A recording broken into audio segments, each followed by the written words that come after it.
133টা দেশকে পিছনে ফেলে প্রথম স্থান হয়েছে বাংলাদেশের হাফেজ নুরুদ্দিন জাকারিয়া। বিশ্বজয় এমন অর্জন, আপনারা বলেন প্রশংসা করবো কি দিয়া? অনেকে যেখানে কোরআন তেলাওয়াত করতে পারে না, জাকারিয়া সেখানে করে ফেলেছে মুখস্থ টুটস্থ।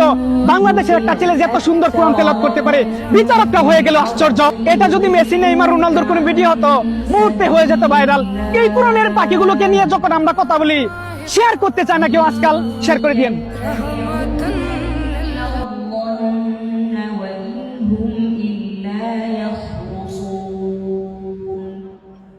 বাংলার গর্ব কি অপূর্ব, বিশ্বজয়ী হাফেজ কোরআন।